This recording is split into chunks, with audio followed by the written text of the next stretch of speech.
Hello, this is Todd Luck, and this is a review involving the first sword and sorcery comic character. And no, I'm not talking about Conan the Barbarian, who had his first issue in 1970 by those Johnny-come-latelys, Roy Thomas and Barry Windsor Smith.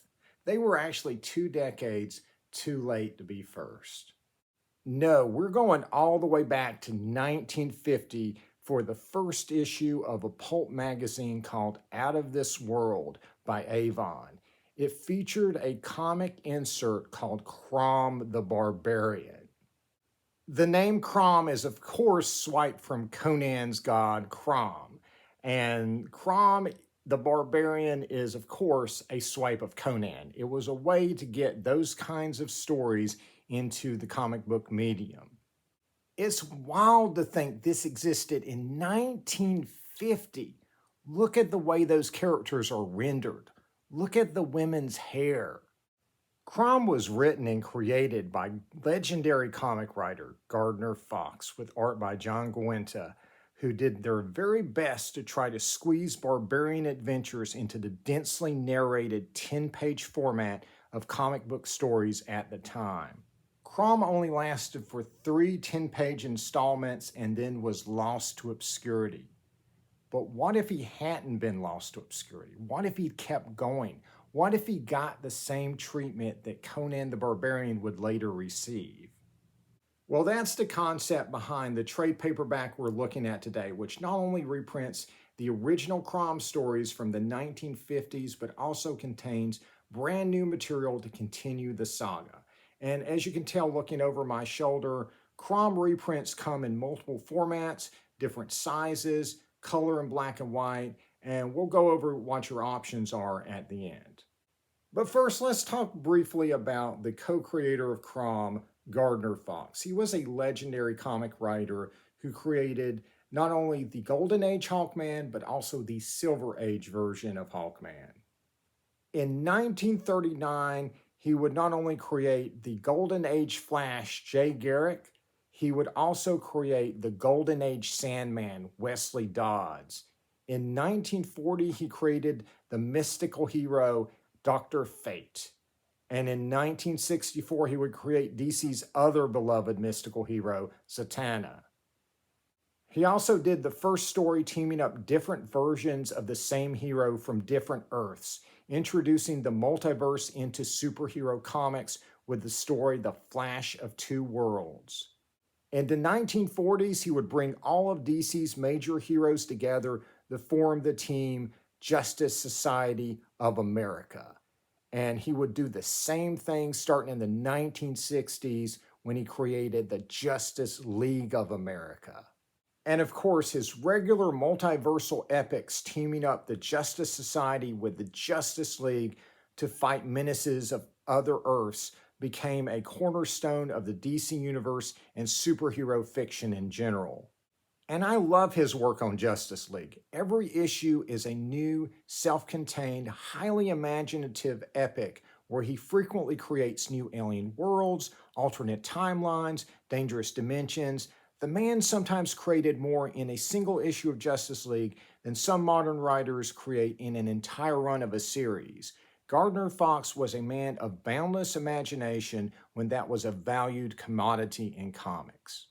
Gardner Fox is not my favorite writer, and I find his work to be far from perfect, but his work is frequently imaginative and enjoyable, and I think modern pop culture owes a huge debt to the imagination of Gardner Fox. Would the Avengers exist without Justice League? Would Spider-Man No Way Home exist if Gardner Fox hadn't done A Flash of Two Worlds? The list just goes on and on. This Crom the Barbarian trade paperback was sent to me by Kurt Bruegel, who does all the new material in here, and he discovered Crom while looking for a public domain barbarian character that he could use, and he discovered that Gardner Fox was also a prolific novelist. Now, I had a small inkling of that because I do remember that in Conan 46 through 51, Roy Thomas adapted one of Gardner Fox's novels called Kothar and the Conjurer's Curse into a Conan story. But it turns out that one novel was just the tip of the iceberg. Gardner Fox wrote multiple series of fantasy and sci-fi novels.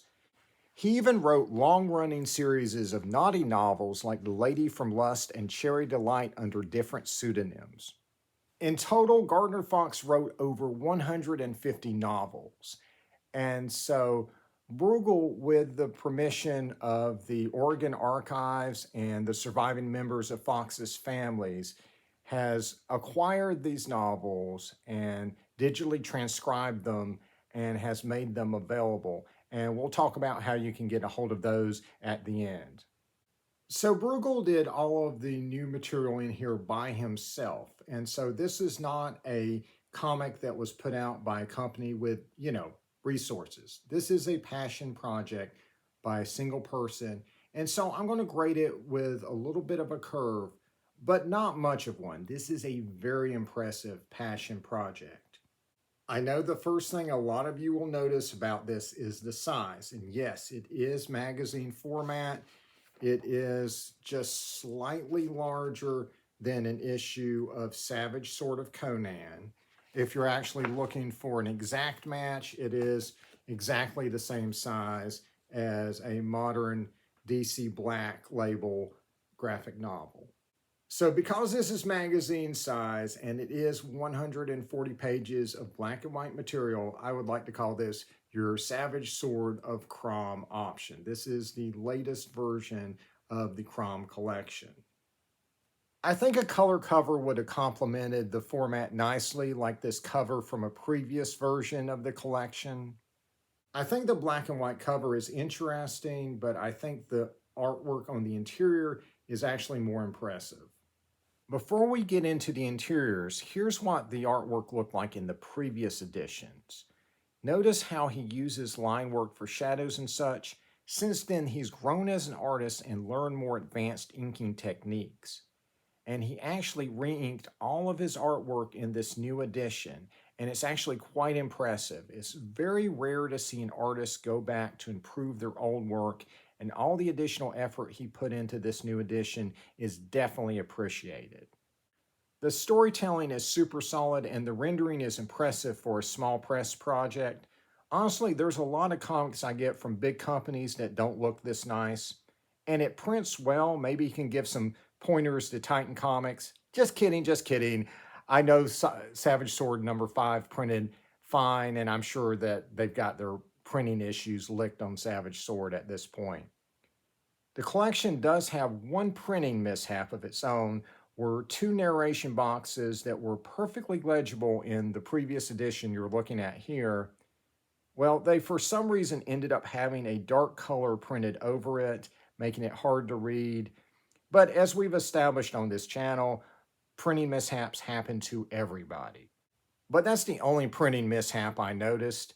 Honestly, the blacks in this edition can be downright impressive. Look at how beautiful the water looks here.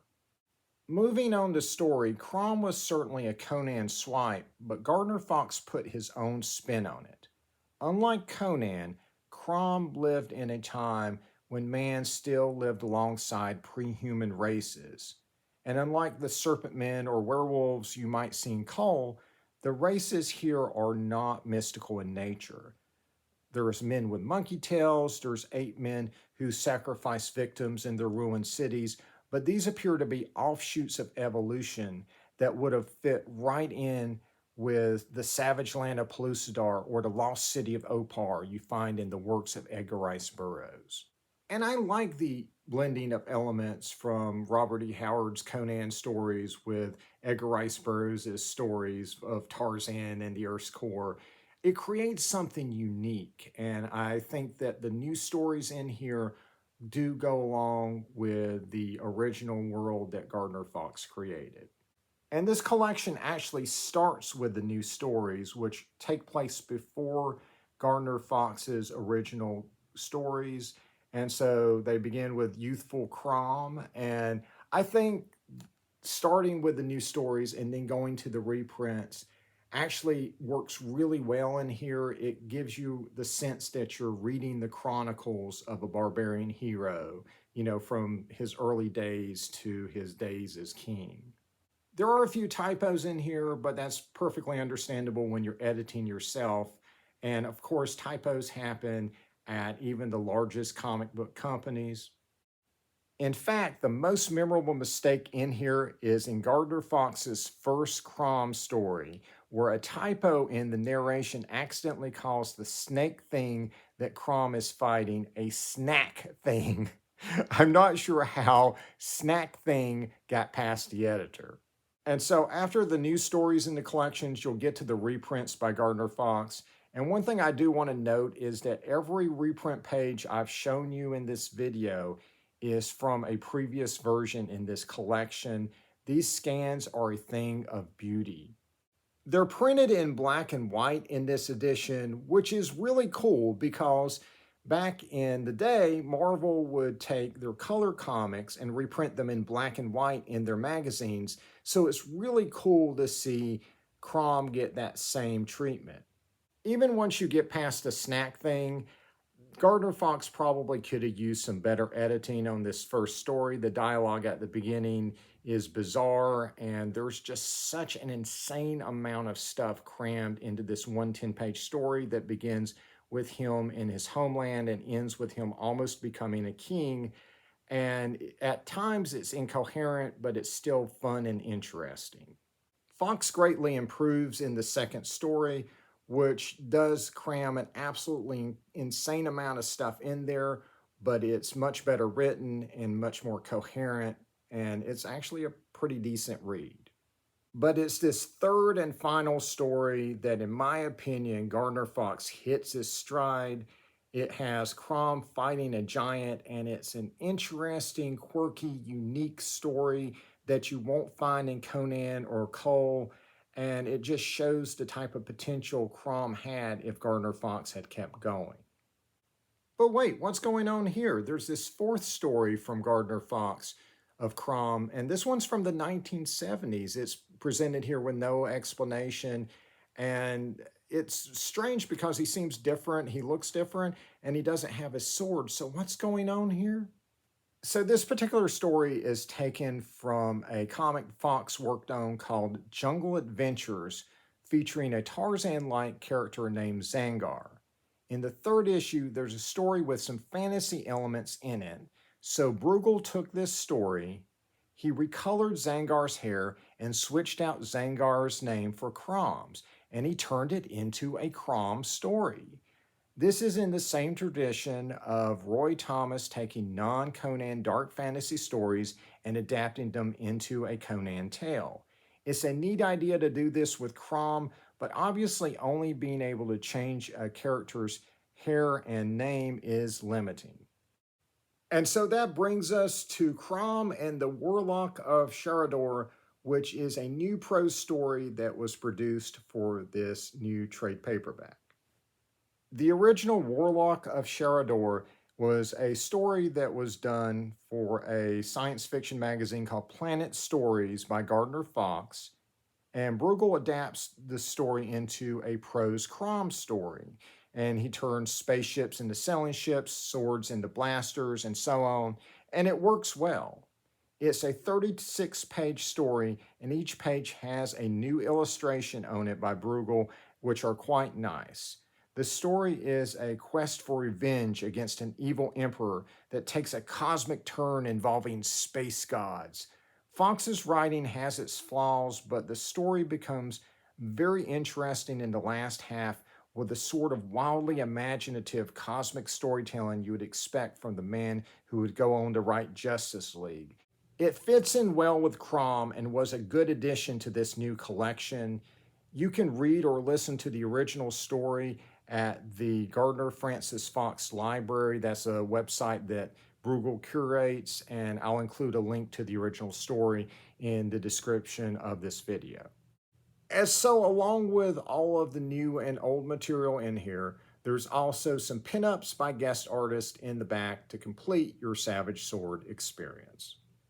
So you can order this online at the Gardner Francis Fox Library, and it's 140 black and white pages for only $13. This is an absolute steal because in modern comics, that much material would probably cost you around $30. So while you're at the store, there's some other options that include paying $2.99 for an 84-page PDF of a previous collection, which features this really cool high contrast cover. It contains all of the new comic material with the original unenhanced art and color versions of all the reprint comics, but it lacks the new prose story. So if you want the print version of that, it is $9.99. It is a little bit smaller than a regular comic. It's 6 inches by 9 inches in size, and it's still plenty big enough to read, and it looks great. It's got the color and black and white material in it, just without the prose story. And I love this cover. I think this is such a cool cover of Crom just sitting there chilling. But let's say you just want to be able to put the original 3 stories by Gardner Fox in your comic box. You can do that with this limited edition reprint comic that costs $25. It's limited to 100 copies, and it is a little pricey for 3 stories, but considering the first issue of Out of This World goes from between $500 and $2,000, all by itself, $25 isn't a bad price for high-quality reproductions of comics that rare. But what about all those novels Fox wrote? The Gardner Fox Library offers them digitally along with new print editions. You can also buy these new editions on Amazon as well. You can even click on the audiobook section for audiobooks read by AI. And if you don't want to just browse through the books on the web page, you can actually click on the bibliography section. This section not only provides you with an organized list of different series of books Fox wrote, but it also provides you with links to buy them in both digital and print. There's also a link to the original copy of each that'll oftentimes take you to a 404 error, but once you get to the Lady from Lust and Cherry Delight novels, you'll get scans of the original books. And this is awesome because you'll be able to see the original covers, but you're also going to get scans of the interiors exactly the way they were originally printed. This is a really neat way to preserve these original printings of the novels. So I'm very glad to see this kind of preservation for these old stories, and Bruegel plans to continue to put out new Crom material and is looking for collaborators to contribute to future Crom collections. All right, that's it. Like and subscribe for more videos, and until next time, beware the snack monster. See ya.